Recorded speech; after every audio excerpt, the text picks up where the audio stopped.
Mr. Spears, it's only right that the Armani suit, it was included on Sunday as the Lakers unveiled Pat Riley's statue outside Crypto.com Arena before the game.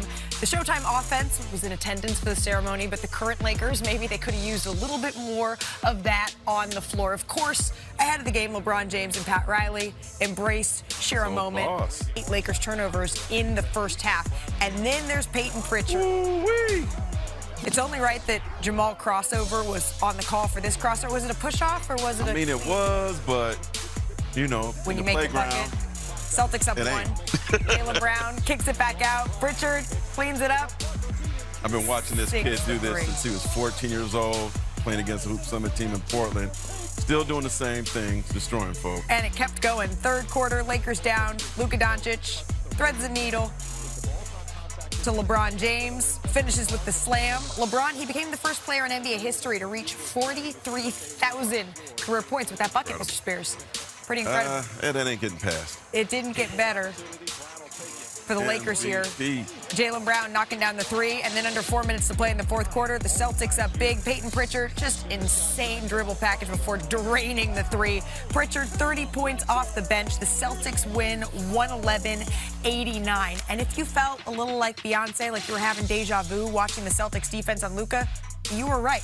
It was very similar to their game plan from the 2024 NBA Finals. That constant full-court pressure, it forced the Lakers to have other players initiate their offense. And as you can see, it really kept the ball out of Luka's hands here. So Kendrick Perkins joining us as well as Brian Windhorst. So that was not the only way, that's not the way that Luka typically wants to play here. How, Brian, did you see Boston control the game?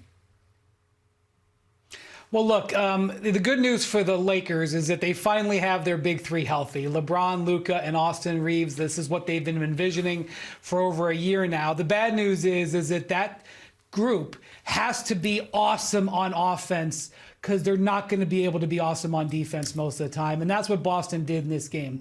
Boston targeted them on the perimeter. They were able to generate a ton of open shots out of isolation and putting those guys into pick and roll. And the Lakers had a bad offensive game. It was one of the worst offensive games, frankly, they've had in several years. And that's the thing. They are not a complete team. They are going like a sports car. Everything has got to be in tune for them to perform. And defensively, they were not in tune enough to make up for their bad offense in this game. And look, I know I use this line a lot when I say they ready to get their feet hot, but last night the Celtics got their feet hot with the Los Angeles Lakers, and it started with their defense. And look, Joe Mazzulla Brown with the active hands getting out transition. Doesn't this look familiar?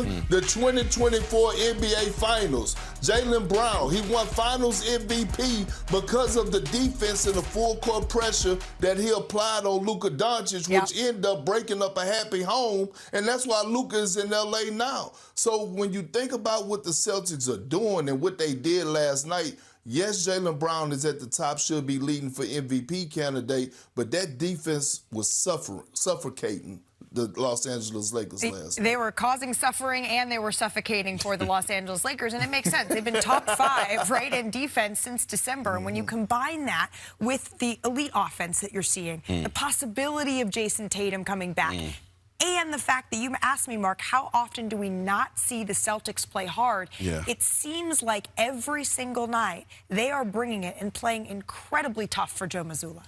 I talked to Joe Mazzulla on the 7th of November, and at that time the Celtics were 9-8. Yeah. No Tatum, obviously, no Porzingis, no Horford. Seemed like no hope. And he's eating his grain bowl, not even tripping. He was like, look, this team is still talented. If we give the effort that we could give to win on a daily basis, Jaylen Brown is that star. And I kind of just looked at him like, yeah, okay. Yeah. And he's like, you know, the competitive guys, like, what, we just have to have it easy? And since then, they've been 28-11. Joe Mazzulla's doing an amazing job. Jaylen Brown's doing a great job leading this team. Everybody knows their role. As you see, they play hard every night. And then Tatum's about to come back with Vucevic.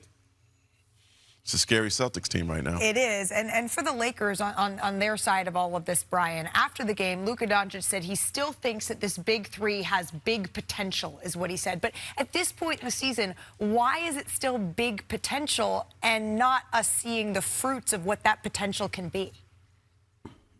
Well, they're just not equipped to maximize Luka Doncic. And this is not meant to be an insult. This was a shock maneuver that hit the Lakers a year ago. And over the offseason, they really sort of leaned into the summer of 2026. And when you have Luka Doncic, and to a lesser extent Austin Reeves, you've got to have supporting wing defense, and you've got to have a basket defender. And they just don't got it, you know? I mean, they sometimes are able to do it. J.J. Redick has been mixing in more zone. He's been playing sort of different lineups. But, like, if you look at the way Nimi Keita plays for the Celtics, you look at the way DeAndre Ayton plays for the Lakers, it would be much better if the Lakers had Nimi Keita, because the way he defends, they just they need a transaction cycle to build around Luka, and to a lesser extent to build around Reeves. And that is what they intended to do. That is really what they're not going to publicly announce. They're not going to put this on a statue outside next to Pat Riley, is that this is a holding season. They're going to try to make the most of it. And if they get the right matchup in the playoffs and they get health on their side, they could make a run. But it's going to take things like that to happen, because straight up, they're going to have disadvantages against great teams like Boston. Well, it's too late, Wendy. The word is out around the NBA. They have scouts at the game right now, and it's not because they're scouting other players or trying to make trades. It's people are getting ready for the postseason. And so now all of a sudden the word is out that, hey, if you want to beat the Lakers, involve Luka and Austin Reeves and make them have to play defense, one-on-one defense. One, they feel like they can't. Two, it takes a lot of energy away from them, so they don't have that much energy offensively. So until they figure it out, the two guys that are leading the charge that they want to change their mindset and decide to slide those puppies, the Lakers are going to be heading home early this season because they don't have the personnel around them to support them where they lack it. Well, it feels like sort of the middle of the West, though, outside of those top 1, 2, maybe 3 spots are a little bit jumbled. Case in point, let's head north. That's where Nikola Jokic and the Nuggets, they were visiting the Golden State Warriors.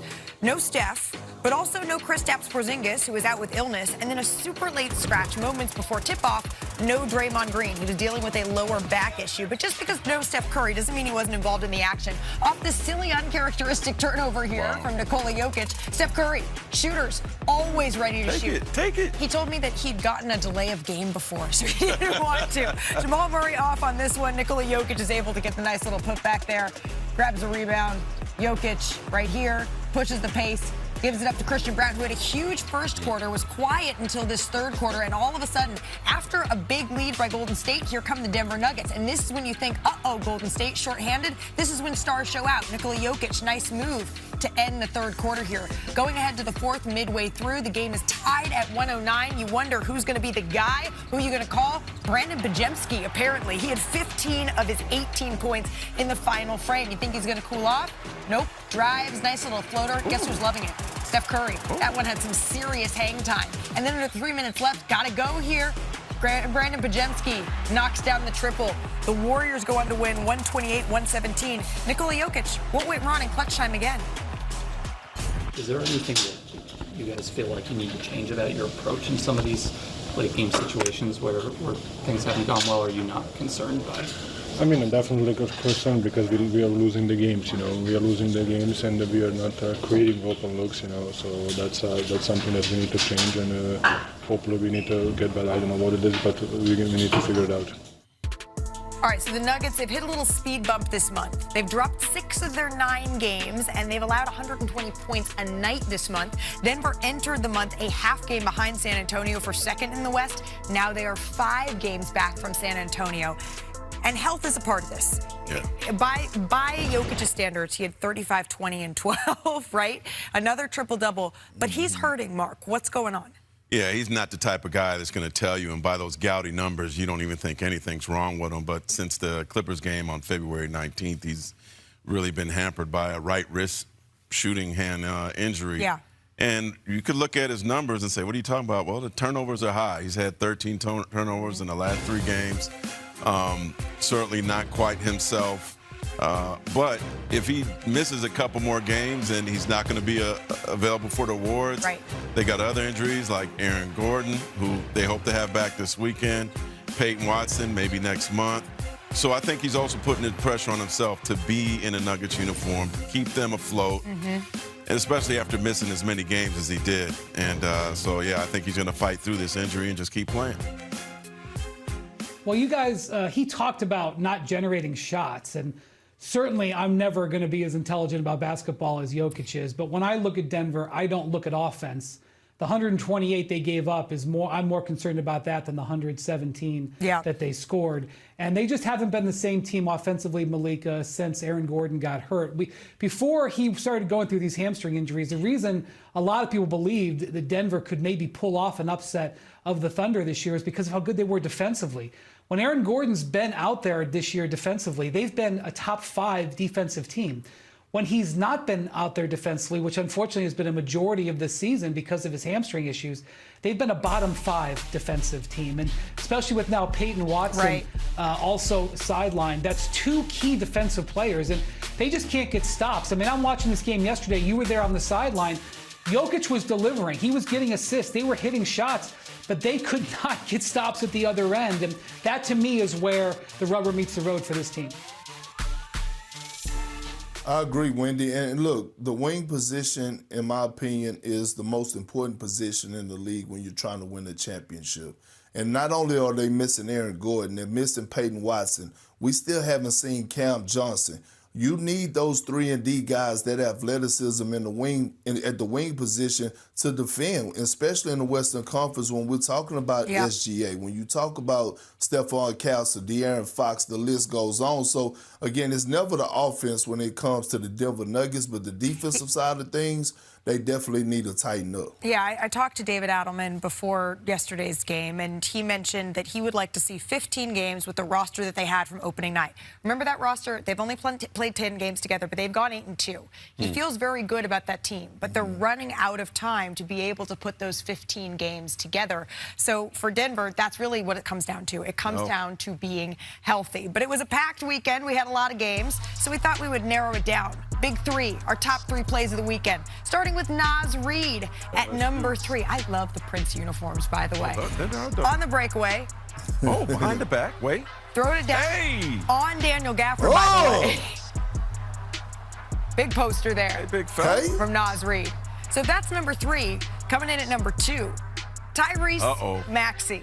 Put this one on the poster. I'm sorry, Ant-Man. Max taking it to the max with a steal. I know what you did right there. And then a dunk on Anthony Edwards. Look at his boy stare down with him, though. Did we get that part in there? Look at his boy staring with him. And the left hand, as Brian pointed out. Did. And then our number 1 play. That's what you call catch him slipping. Poster worthy. It had to be Jaylen Green, right?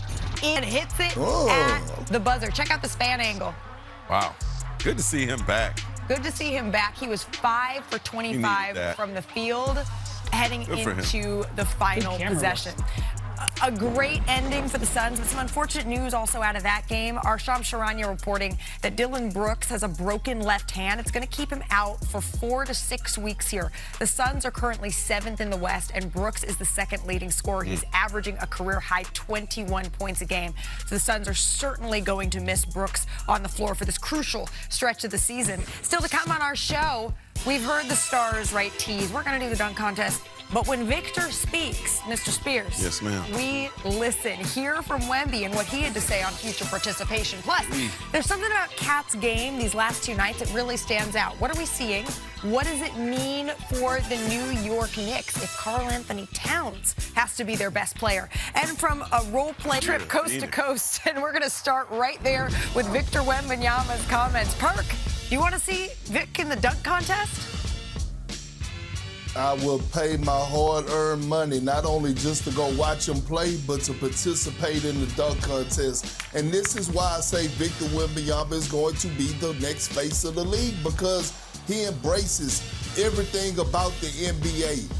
It is a privilege for him to be part of the NBA. That's the way he takes it. He never takes it for granted. This man is just special. And like my grandmother say, he got an old soul, baby. Perk's going to pull up with a camcorder. Check out this interaction with Giannis and a young fan here. His name is Mason. He is 6 years old, and he officially beat cancer. His favorite player, Giannis Antetokounmpo, is right here. Giannis, he beat cancer. He'd love a high five from you. Look at that. Oh, be careful now. He's stronger than he looks, everybody. Mason, you're 6 years old. You just got a high five? I'll be out for 6 more weeks. Well, we're certainly glad that Mason is on the road to recovery here, but 6 more weeks for Giannis, we hope not. As of today, he's been out a full month with that calf injury. Mark, any word on his progress? I'm hearing he's really working hard behind the scenes, and he could be coming back relatively soon. I know they play the Cavs coming up, the Knicks on Saturday. Be nice to see him playing against the Knicks. He told me over All-Star break that he was healthy. He just needed to get some 3 and 3 5-on-5 reps once the team is back. Hopefully that means soon. The Cavaliers, they went down to the shorthanded Thunder. They put Cleveland on their heels from the start. Why couldn't the Cavs get this done, Wendy? I don't know if they knew the game started at noon Central, Malika. They were down 28 to 5, 6 minutes into this game. The Thunder were completely ready with high-pressure defense. The Cavs won the rest of the game by 15 points. But that first 6 minutes completely derailed the Cavs, broke their winning streak, and a terrific team performance from the Thunder to get this win under these circumstances. Yeah, that wild OKC nightlife, it strikes again. Oh, man. The Knicks, they held on for a road win in Chicago last night. Cat led the team in scoring, and he's had 3 straight 20-point games. He entered this stretch averaging just 16 points a game since January 1st. So he is starting to turn some things around. Mark, I know there has been a lot of conversation about Karl Anthony Towns this weekend, but your biggest takeaway from his recent play, sir? Defense. I know he could score the ball, but show him the picture. He got to put on the hard hat. He got to put on the Timbs. He was defensive player of the game for the second time this season. So congrats, Cat. You know, he really had a concerted effort also the other day against Houston to try to stop Sengun at a big stop right at the beginning of the quarter. He had 3 steals in this last game against Chicago. Yeah. You know, early in his career against Minnesota, he was blocking a lot of shots. Hasn't really been doing that, but Knicks need him to pick it up. But, you know, I know he gets picked on in the pick and roll. But of late, Cat has been a star defensively. We talk a lot about Big Body Brunson. We talk a lot about Jaylen Brunson and what he needs to do really for this team. But I'm curious, Perk, when you're looking at Brunson and you're looking at Karl Anthony Towns, do you think that Cat maybe is the most important player on this team in order to be able to get where they want to go? Absolutely he is, Malika. And look, so many people have high expectations for Karl Anthony Towns because he's one of the most skilled bigs to ever play the game of basketball. And when he's engaged, when he's happy, we get this version of Karl Anthony Towns. Kevin Garnett didn't praise a lot of players while he was playing. He told me on the back end of his career that Karl Anthony Towns was one of the most skilled players he ever played with. And when you get Karl Anthony Towns involved early offensively, he's going to continue to win those Defensive Player of the Game awards for the New York Knicks and put on his Timbs and his hard hat. So I just want to keep seeing the Knicks continue to feed him, continue to make him feel wanted. We all want to be loved. We all want to feel like we all want to feel love you, big That's fella. all he wanted. Yeah, that's it. I just want to feel love. That's all Cat want. And he gonna give you this version. Can I shout out Jose Alvarado? Because that game on Saturday, Cat had a big game, but they came from 18 down in the fourth quarter. Yeah. Jose Alvarado was tremendous. Now, the Rockets offensively are in a rut, but he caused all kinds of havoc at both ends. He's already impacted a couple of wins for the Knicks, and that was such a savvy trade by the Knicks front office. And if he does that one time in a playoff series, has a big 5 or 6 minutes where he's impacting at both ends like that, that trade will be a jackpot that's already looking good. It does feel like a microcosm of the New York Knicks season, though, where there's some images of Jason Tatum at practice over the weekend. Fans really excited because it looked like with the shot clock, maybe this was a full scrimmage. But let's just say that Joe Mazzulla, he wasn't too eager to answer questions. Did Jason practice yesterday? He was at practice. Did he participate in any of it?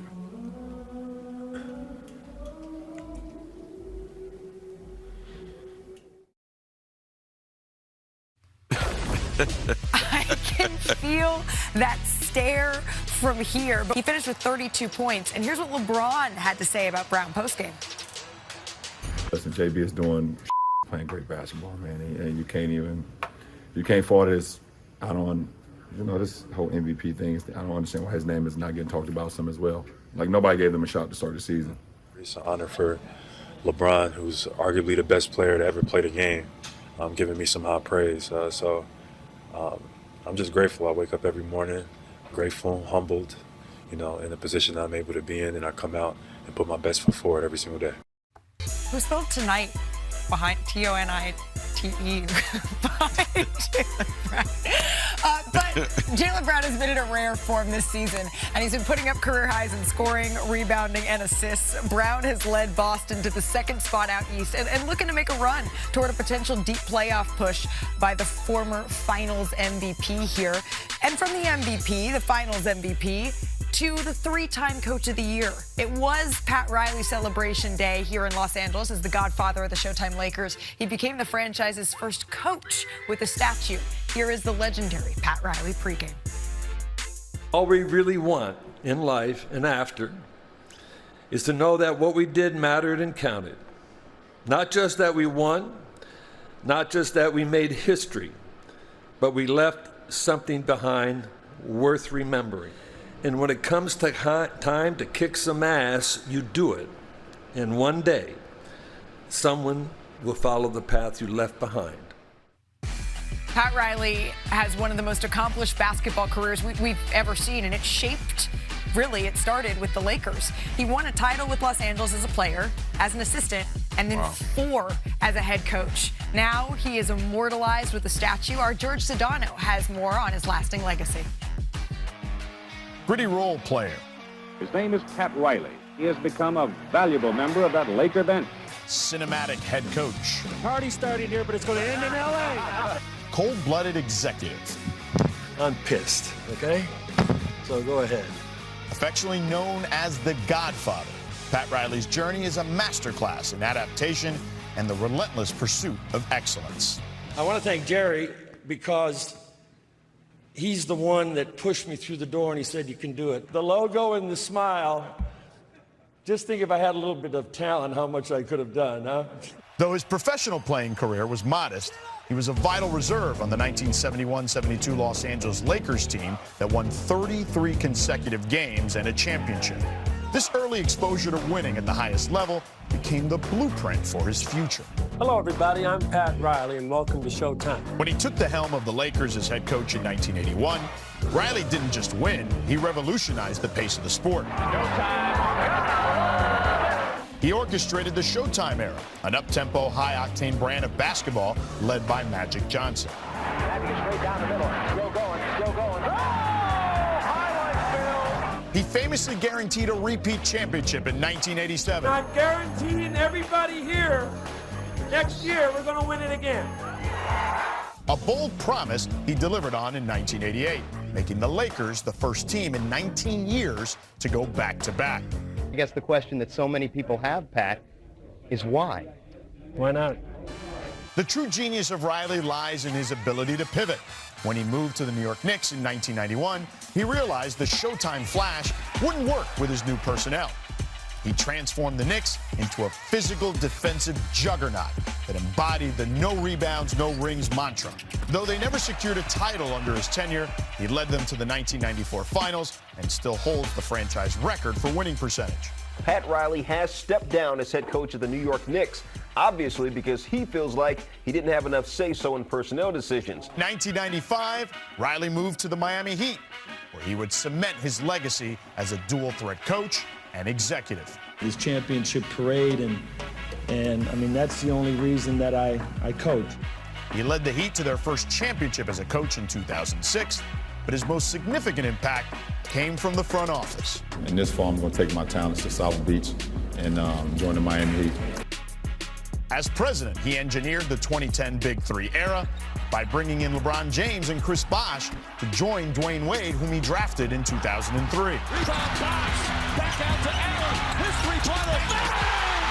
This move resulted in 4 straight finals appearances and 2 more championships in 2012 and 13, the 8th and 9th of his illustrious basketball life.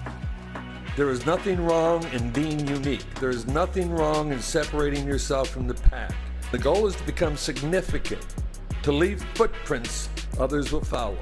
Pat Riley's philosophy focuses on the disease of me, the danger of complacency and ego. By constantly reinventing himself and his teams, he became the first North American sports figure to win championships as a player, assistant coach, head coach, and executive. Whether on the sidelines or in the front office, Riley remains one of the ultimate architects of winning. And they chose the absolute perfect pose for Pat Riley's statue, signaling that it was go time. Brian, what do you think the lasting memory of Riley's time with the Lakers is going to be? I don't know if there's one memory. I will tell you, though, that one story that he told me when I was covering the Heat was, that famous prediction he made, that guarantee where he said they would win in '87, they would win in '88. He didn't just say it off the cuff. There was a reason why he said it, which was because the previous 2 times they won the title with him as the head coach in '82 and then in '85, he felt the team didn't come back with good focus the following year, even though I looked it up, they won 58 and then 62 games, but they didn't win the championship. And so he wanted to put them under pressure from the moment of the parade, that he would be holding them to a high standard, that he wanted them to win the back-to-back that time, which that right there is a Pat Riley story. I had begged my dad, and all right, I know I'm dating myself, Malika, 1988 to see Kareem's last game in Oakland. Went to the game, and it was like going to see the Beatles, not only with Kareem, but with Magic, with Showtime Lakers, with Pat Riley, seeing that suit. So I'll never forget seeing Pat Riley on the sideline at, to me, the greatest time of his career. Absolutely. I was chatting with him over All-Star Weekend. We were just talking about success because he embodies it in the NBA. And I was curious, I've been asking successful people, what is your definition? And he told me that there's no one way to success. Success is the way. And I said, you know what? That's some advice that's going to stick with me. Perk, do you have a Pat Riley memory that sticks with you? So look, Malika, during the time that I was transitioning from my playing career, I was doing media, I was on TV, and I was working. I went to the NBA Combine because I was being a coach there. Yeah. And so I ran into Coach Pat Riley while I was walking into the gym. And he stopped me, he said, Perk, I couldn't stand your ass as a player. But boy, I actually enjoy you on TV, man. You funny as hell. I love watching you. Keep being authentic. And it blew me away because I was still in the trying to find whether or not I wanted to go the coaching route or come on television. I tell you what, he put the key in my back. I ain't never looked back since. I can tell you very similarly, when Pat Riley tells you that he watches the show, if you're watching, hello, Godfather, and that you do a good job, that is something that is incredibly motivating. But you can't tell the story of Pat Riley without really diving into how his coaching career in the biggest glamour market in the NBA and all the parallels there. He holds the Lakers and the Knicks win percentage records. He won the Heat's first title in 2006. You saw Dwayne Wade was in attendance. And Riles is the only coach in NBA history to win Coach of the Year with 3 different franchises. Now to some sad news. Former WNBA All-Star Kara Braxton has died after being in a car crash in Atlanta. Braxton was the #7 overall pick by the Shock in 2005, and after 3 standout seasons at the University of Georgia. She won the WNBA title 2 times with the Shock, and in a statement, the WNBA said, quote, "It is with profound sadness that we mourn." Black, what's in his bag? He's just having fun out there. He know he belongs. The Bane and 8 feet leaks out. Oh, and he dunked it down hard and one. Hey, we about to take it up a notch, about to take it up. About to take it up a notch, about to take it up. And Batadze has it, head to Black. He'll race the head and hammer it down. Black on the drop. Take that with you. Anthony Black, he's having a true breakout season for the Magic in his 3rd year. He's putting up career highs across the board.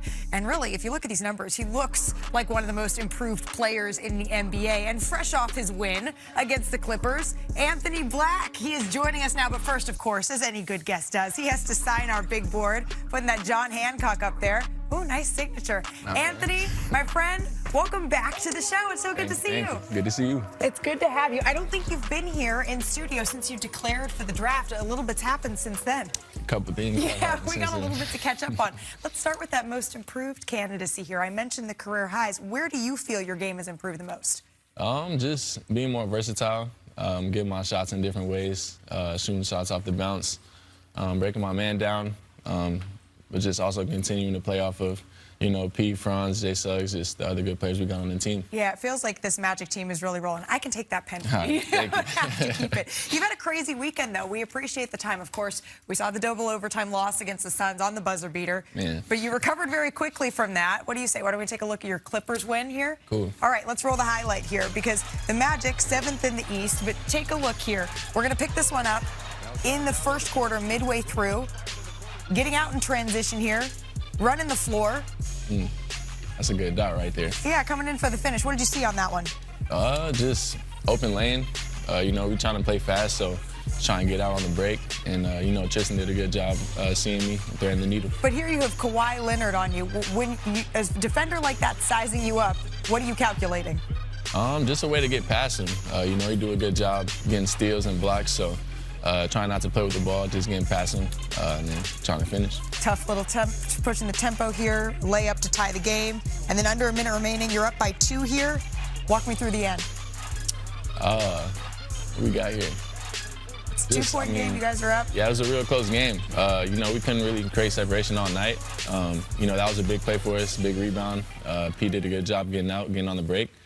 And, they got a shot to win it at the buzzer. Luckily, it didn't go in, and we won a close one. Yeah, you did. You won a close one. The composure of this young team is something that was on display in that game. I mentioned that you're 7th in the East right now, but right behind the 76ers, just under 2 months left in the season. What do you want to see in these last handful of games to say that you can crack that top 6? Just getting consistent, with the way we play, just the energy we bring every night, especially on the defensive side of the ball. And yeah, just making a push. We expect to be playing our best basketball in this stretch of the season, so just figuring it out. And yeah, making a push towards the end of the year. Do you guys talk about it? Felt like coming into the season, you all were discussed as a team that's going to really make some noise in the East. How do you view yourselves and your own expectations? Yeah, it's been a different season for us, battling injuries, different dudes, but pretty similar to where we've been the last couple of years.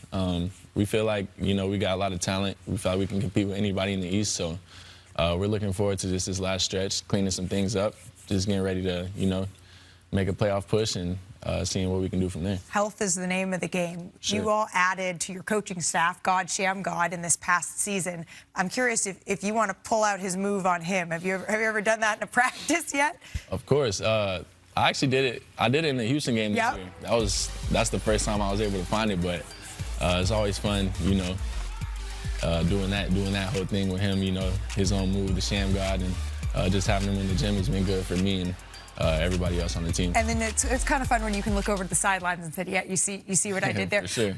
Maybe that was the first time you were able to pull that out was the Houston game, but we've seen a couple of highlights for you this season that shouldn't just be contained to the small screen. I think they need the big board. So let's take a little walk, because you've had 64 dunks this season. 64. Yeah, that is already more, my friend, than double your last 2 seasons combined. That's more than your last 2 seasons combined. So we thought we would pull out your top 3, at least that we see here. So let's start at number 3, if we could, please, Director Matt. This early in the year. This is early in the year. What do we think? Nice pass, good defensive offense clip. We love those in Orlando, so good clip, good lob. And it's on VJ. Yeah. As a little side note. Okay, that's at number 3. At number 2, we're going to go into the colorful courts of the in-season tournament. Yeah, this is against Philly again. What's with you in Philly? I don't know. This one was crazy. I had to go in this game. Jay Suggs was looking for me all night, and we just linked up on this, this lob. You had to figure what number 1 was going to be, right? This is worldwide. For sure. In Berlin. I don't know. This was crazy. I didn't really even see all these defenders in the time, but I was just trying to get downhill and make a play. It was a close game, so and then you get a poster like this. Can you put up an actual poster of your poster? I would, personally. You personally would? I haven't, but, definitely something I got to get in the crib when that comes. Make a print of this one if you're going to have one. This would be the one. Dunk of the year so far? In my opinion, but I don't make the rules, so. Well, I'll make the rules and say that we think that this has been the dunk of the year. Any chance that maybe we could see one top this in the future? I think so. I think I got more dunks. I can do some more contact than this. Okay. All right. More contact than 4 defenders. You heard it here first. Anthony Black, they are right around the corner, and they're here in Los Angeles. Now, despite the fact that the United States has won gold in 5 straight Olympics, this could be the deepest field we have ever seen. Brian, you know this well. But take a look at this before we discuss. Kevin Durant already throwing his hat in the ring. He told our Vince Goodwill, hell yeah, I want to play, but I've got to stay on the top of my game. I'm not expecting to. I want to produce on the floor and make Grant Hill and whoever's making the decisions want to put me on the team. Not just for my seniority. I want to still prove that I can help. So, Brian, I'm going to start with you here because you've covered Team USA extensively. How is Grant Hill going to decide what the U.S. roster looks like? Well, first off, Kevin Durant will have a spot on USA as long as he wants it. He's the greatest Olympian in the sport's history, and so that goes without saying. The thing about it is, by 2028, I think Victor Wembanyama is going to be an absolute beast, and that is going to be the challenge. The Americans had to use an import, Joel Embiid, who they naturalized as a U.S. citizen to use him in Paris to win in 2024. Wembanyama almost got the Americans in the final. Yeah. Durant scolded people like me, by the way, who want to point out that Europeans are getting stronger because the Americans keep winning. That said, Europeans are getting stronger, and we are going to need more big men. So Jaylen Duren is a strong candidate out of Detroit, and who's playing Wembanyama tonight, by the way, and also Chet Holmgren. They played each other against Victor in international competition when they were teenagers. Yeah. I look forward to them doing it again as 20-year-olds, 30-year-olds, and who knows how long. Certainly, the future is looking good for Team USA in a lot of ways. But in Kevin Durant's more extensive comments, he mentioned that LeBron James has already said, that this is probably not going to happen for him. But then he mentioned Steph Curry as well, Mark. What do we know about his availability for 2028? Well, one, check out Vince Goodwill's story. It's a great story. 2, Steph Curry is still interested to make his second Olympic appearance. He'll be 40 years old at the time. Hey, look, he's a shooter. He's the greatest shooter of all time. Why would you not want to have him on your roster? Yeah. But he has not decided whether or not he's not out. Let's just say that. Okay, so not saying no, but Perk, I need you to look into your crystal ball here. 2 years into the future, knowing that Kevin Durant's still saying he wants to play, hearing from Mr. Spears that Curry maybe is not out of this race yet. What do you think USA's starting lineup should look like? Well, look, and I say this respectfully, those 2 guys would have to come off the bench because they didn't make my starting 5, okay? In 2028, I'm expected to see Anthony Edwards, Jason Tatum, Jaylen Brown, Cade Cunningham, and Jalen Duren. That's a perfect starting 5 to go and represent our country. They got size, athleticism, playmaking, scoring ability, defense. They got a center who's not afraid to mix it up, but athletic enough to anchor a defense and do his thing. Well, I got confidence in Anthony Edwards. He's been one of our best three-point shooting guys in the entire league over the last 2 years, probably right up under Steph Curry. Cade Cunningham, by 2028, he's going to be better shooting the rock. And Jason Tatum, we know he can knock down the 3 consistently. I like that starting lineup. Bring KD and Steph off the bench. You're taking us straight off air, and I knew that Brian had some notes. Devin Booker.